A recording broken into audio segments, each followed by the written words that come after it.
Hey, good morning, everyone. How are we doing today? All right, I want to get a feel for the room here.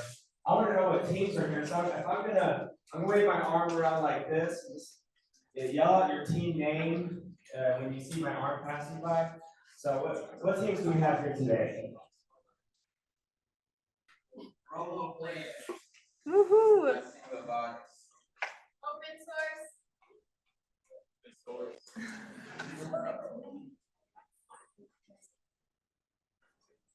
There's only 3 teams at this workshop. Not believe that. We're gonna check their portfolio in January. All right. Okay. I already know. All right, we're gonna do that. Other teams in the room. Come on. Overload.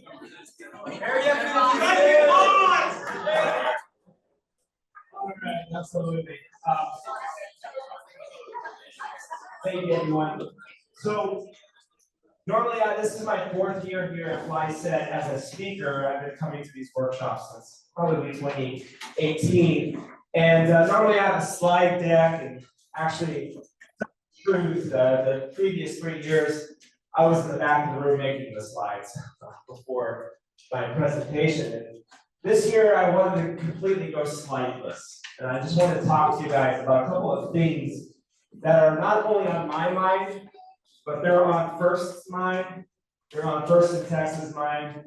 I have an amazing inter-committee who helps me run North Texas. And it's on their mind. It's on the mind of many of the organizations that host our events. And that is, we're going to go back to core values here in North Texas. So, my first question is this. With the people you're sitting around, what are the 6 first core values? Talk to your partners.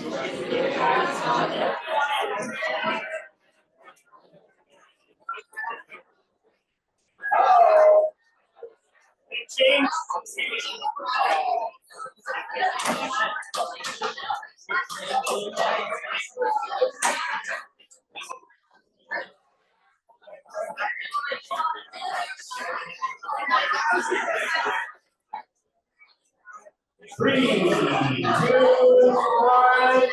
and the room quiets down. And now we're going to take some brave volunteers. You're only allowed to name one at a time. Yes, sir. Innovation.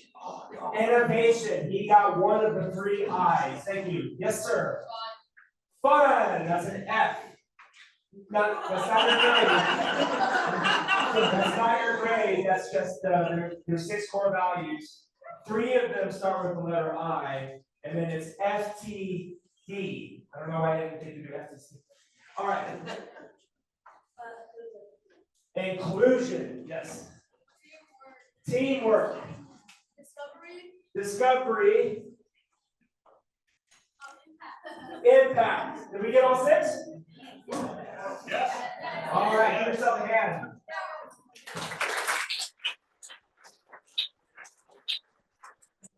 Those are first core values. Let me tell you what happens when I normally ask this question. I say, what are first core values? By the way, if you've been in FLL, which a lot of you were, you know those 6 core values pretty well. Because they emphasize them in first Lego League. Innovation, impact, inclusion, teamwork, fun, and discovery. And you have to talk about it in your judging presentation. But we don't organize our portfolios around the 6 core values. And I'm not asking you to. So there is a little bit of a less emphasis on those 6 core values in First Tech Challenge and in First Robotics Competition. But they're really strongly stressed in First Lego League. So that's why I think this crowd in particular actually knew the answer to that question. When I normally ask this question, I get other answers. Someone might say, oh, the core value is design. Or a core value is being professional. And then some people might say, oh, the core value is gracious professionalism. So let's try to get this straight. Gracious professionalism and cooperation, those are first mantras. Those are sayings that we live by as an organization. And really, we're going to focus on those two aspects more actually than the first core values. So I actually named my talk wrong. Maybe I should have said going into depth about first mantras. There's another phrase we use for it sometimes. They're not first mantras, but they are first ethos. They are first ethos. So that's actually what my talk should have been about. So now in the groups you're talking with, this is going to be a lot of discussion. I'm not going to come up here and just lecture at you for the full 3 hours that they've allotted me. I'm kidding. I know it's only 25 minutes. All right.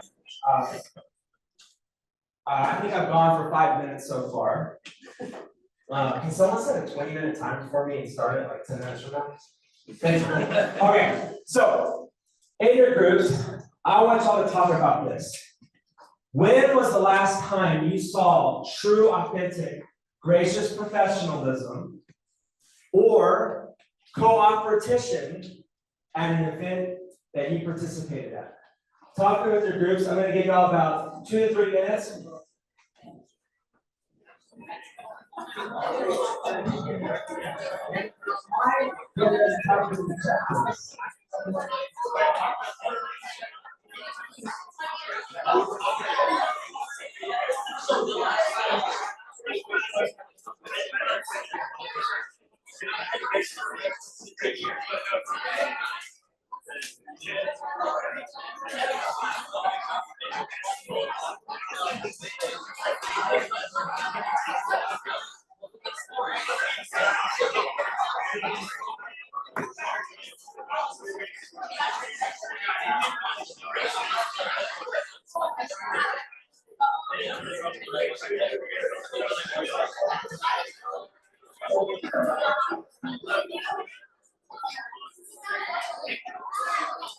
One more minute.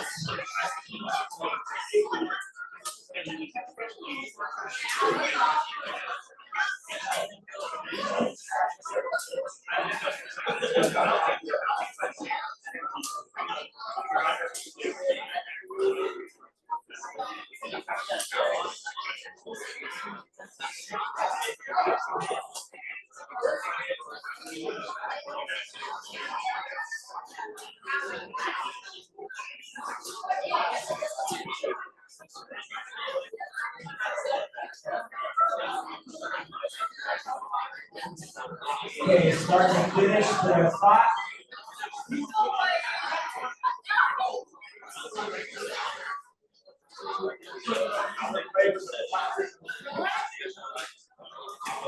All right, 5, 4, 3, 2, 1. Okay, I'm going to volunteer to come down here and come on the mic and tell the story.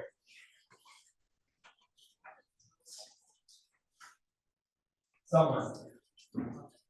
Don't worry, this is being broadcasted all around the world. It's okay. Who would like to come down and tell the story? Please come on down. All right, everyone give it up for 6832 Iron Ring.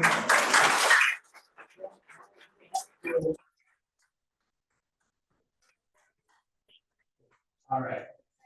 Come stand here and tell the story.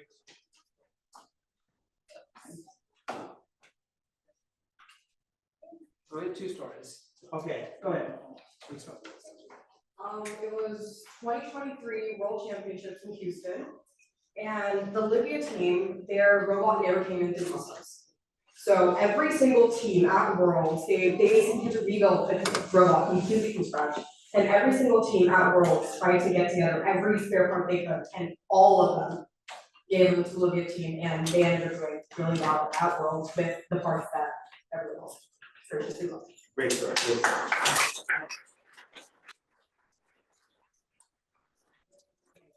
I think, what, 5, 6 years ago. So of course, after the event, when we have advancements, there's the selection process. You invite other teams to join your alliance. And the one thing you're supposed to do is not say you declined the invitation. Well, many years ago, a great member of our reign declined because the robot was not working. Because he knew it would hurt their lines overall, even though they got the robot working 2 minutes later, he still declined and it still was the right choice. Wow, that's amazing, thank you. That's your remote It was an unranked match. Like how many years ago was that? I think 6. 6 years ago. Thank you. I ran one. All right.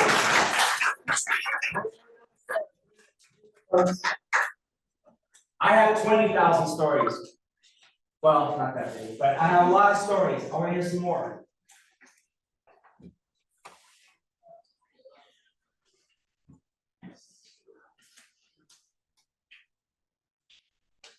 Last call. Come on. Thank you. Come here. Thank you, sir. All right, let's give it up for 8565. Check the box.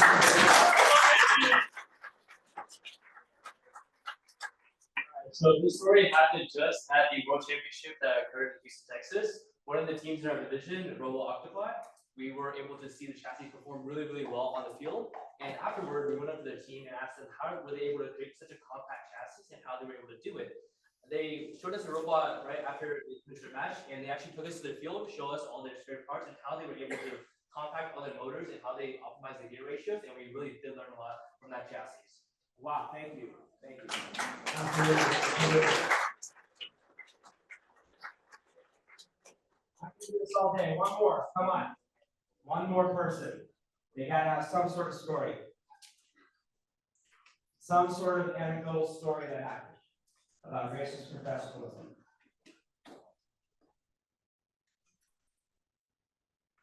Five, 4, 3, 2, 1. That was your last call. I want you to notice that the first team that came down won 3rd place Inspire at our area championship. And the second team that came down won 2nd place Inspire at our area championship. That's my first observation. So I can kind of see that those groups, they have that drive, talk about the values of the ethos. My next observation. Most of the stories happen at the World Championship. And one of the stories happened in North Texas 6 to 7 years ago. What I did not see was other teams in the room, and that's okay, maybe you're just shy. That's okay.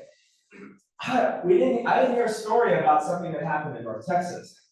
And that's the problem. That's what we are focused on this year, is we're going back to values. There used to be a culture in North Texas where you would show up to an event and it would be so pleasant to be at that event because every single team that was there had the values and the ethos, the core values, the 6 core values, and the 2 ethos, gracious, professionalism, and cooperation. And you could feel it in the room. And I'm getting emails every Sunday from event organizers and my committee members and from First telling me they're getting reports of things that happen at events that we don't want to tell stories about because they're bad stories. We want to get rid of that. And I'm starting today here with you in this room. I'm charging every single person in this room, if you're a parent, a coach, a mentor, a team captain, if you're just a team member, if you are here just to find out more information about it, I'm asking, this year in North Texas, I want it back.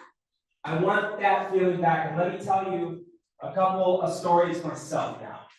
You see, the number one question I get when I tell people who don't know anything about First, and I'm sorry for the people in here who've heard me say these things before. Sorry, Patrick, you hear my speech all the time. He hears the same jokes every time I tell the same speeches. We go to a lot of events together, and he always laughs at those if you heard them for the first time, just to be polite. So thank you very much for that. So, appreciate that.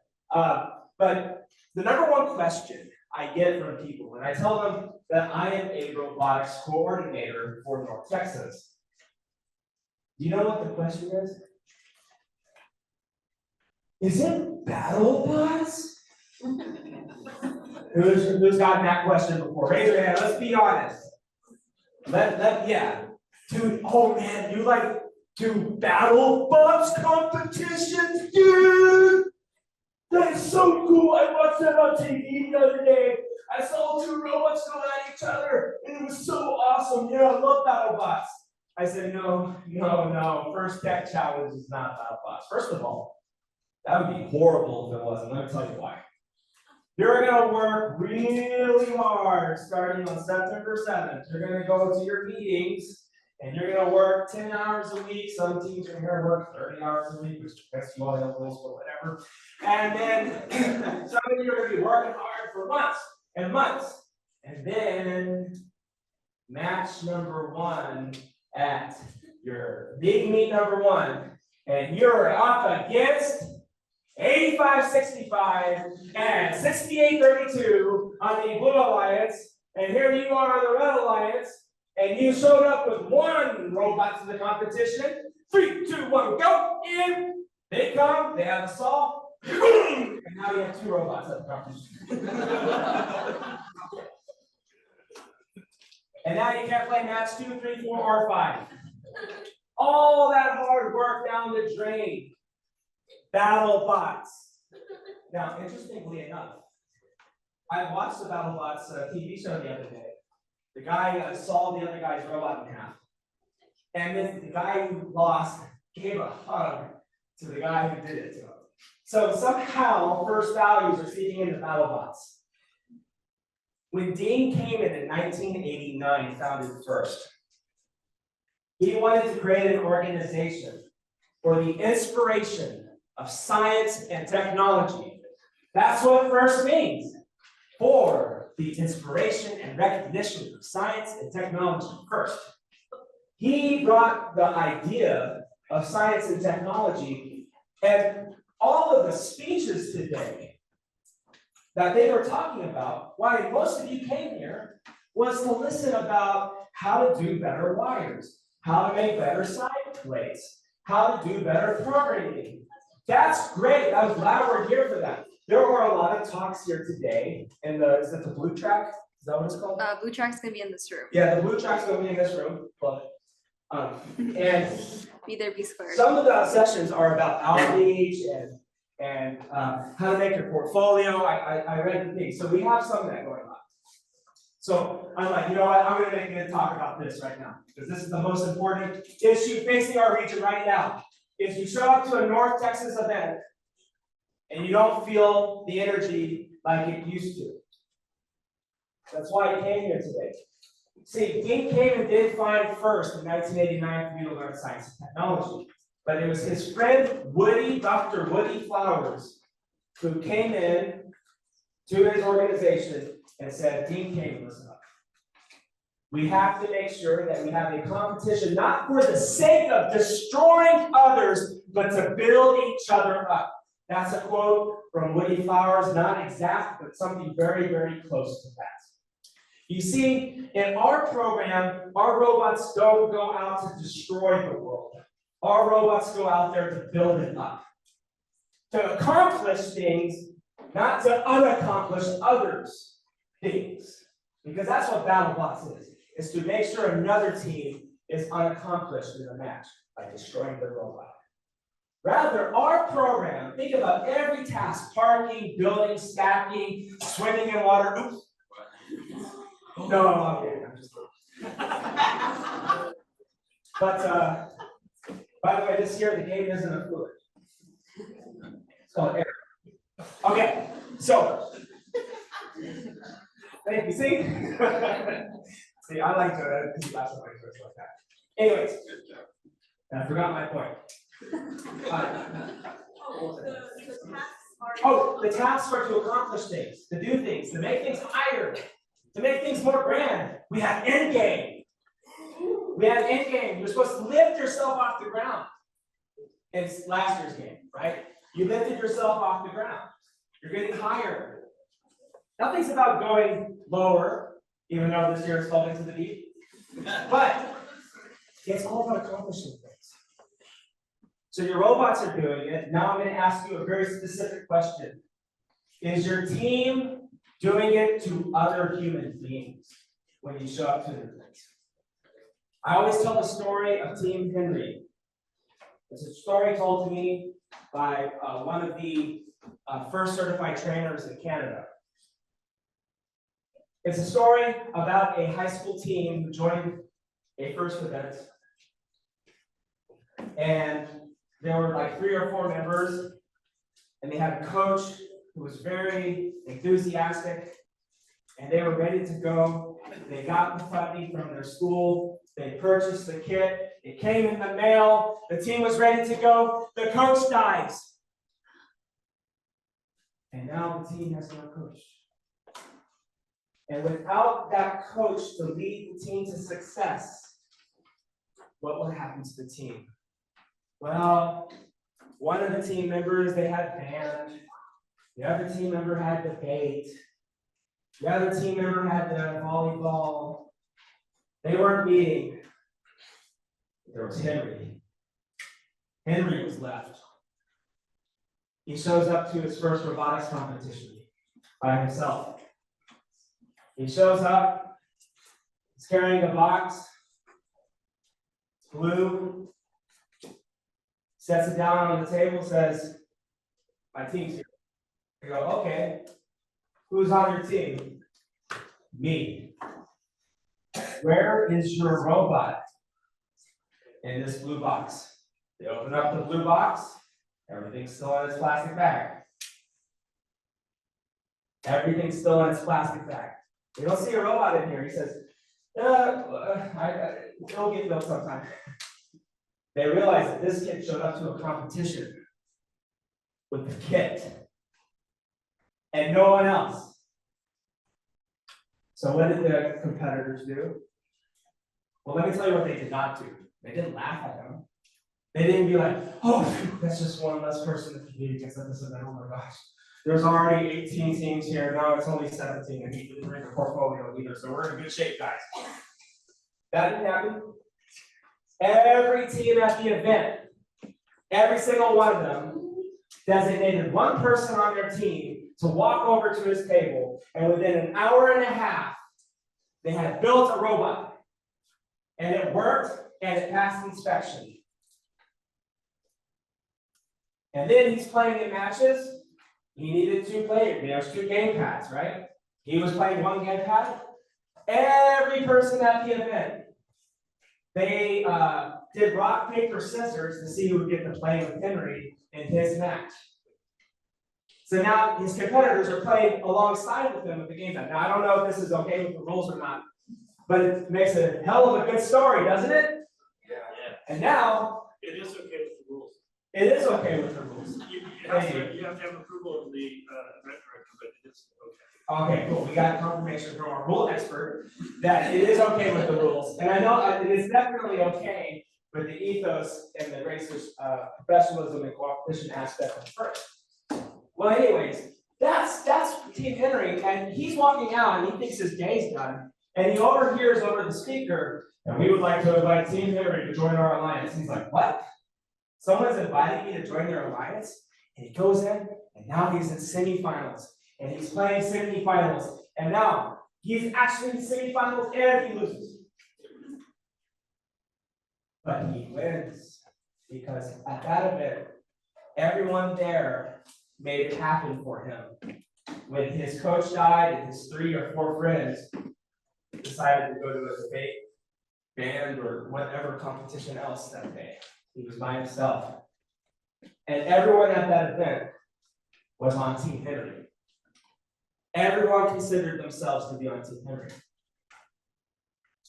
In North Texas, you show up to an event. I'm not saying all teams do this. I'm not saying every single event. Just the events I get emails about on Sunday morning. Show up to an event, everyone's in their own little world. And you know why everyone's in their own little world? For a couple of reasons. Reason number 1, the team decided to make a last-minute change to the robot on Friday night. You know what I'm talking about? Did anyone in here ever make a last-minute change to their robot on Friday night and regretted it on Sunday? And send an email to their coach about it? That happens, right? So now you're trying to pass inspection. Oops, my team didn't read the competition manual, even though they had a Zoom meeting about it last week here in North Texas. They didn't read the competition manual, they didn't know that we have new rules about signs and light stickers this year. Did y'all know that? Raise your hand if you've read a competition manual. Come on, thank you, be proud of that. If you haven't read the competition manual yet, it's out already. You can read it. There's some blank sections, but you can read it and find out that there's new rules to pass inspection this year. So there your team is at the table, and you're just so focused on trying to pass inspection that all that time was taken away when you could have been, first of all, practicing with your robot, but go meeting other people at the event and helping others to help them pass inspection. Why does it have to be your team every time that has to make that last minute change on Friday night and has to struggle to pass inspection? That's not hurting your team, it's hurting the values of our program. Second thing, gotta get the worlds. Gotta get to the next level. Hey, big tournament. Oh, gotta make it to the area championship. You're at the area championship. Oh, we're here, we gotta get the state. You're at state championship. Oh, we gotta get the worlds. You're so focused on tomorrow, you're so focused on what happens a month from now, you're so focused on something that's gonna happen half a year from now, that you start to get blind and you don't see anything else. And everything else is about going to the next level. When you don't experience today, you're not experiencing the moment. You're not experiencing the event while you're there and having fun. Okay, I mentioned about it. You're not having fun at the event because you're so focused about the next event. You're not engaging in teamwork because you have to make it to the next event. Friends, get your act together. It's okay. Enjoy the moment. It's not always about the next event. What's more important is the moment, and what's more important than the robots are the human beings that are not only at your own table, but at the other tables. Third thing, you didn't have a good conversation with the team you're working with. So what do you resort to? Yelling at each other at the field. Hey, no, don't do that, no, don't do that, go that way, do that way. Why didn't you go and meet with them and make a plan? Talk about it. Don't yell at each other. There's other ways of communicating. Referees hate that. They hate it when people yell at each other. They tell the judges about that. Judges hate that. We're not here to make people feel bad. We're here to have fun. We're here to discover. We're here to innovate. We're here to include. We are here to be in teams. We are here to cooperate. We're here to build up the world. You're supposed to be a gracious professionalism. So Mike, I'm asking this of the whole crowd. At your first event this season, whether it be a scrimmage or a League Meet 1, or for some of you, your first event is League Meet 2, and that's okay. Make it possible. Be ready, be prepared, so that when you get to the event, you can live in the moment and be a gracious professional. And you always think about what you say and how you say it to both your friends, your competitors, the adults in the room, the volunteers who were not paid to be there, and you're going to show yourself to be approved, show yourself to be a professional, and be gracious in all of your communications because you came prepared. So that's my ask to you today. Are there any questions about that?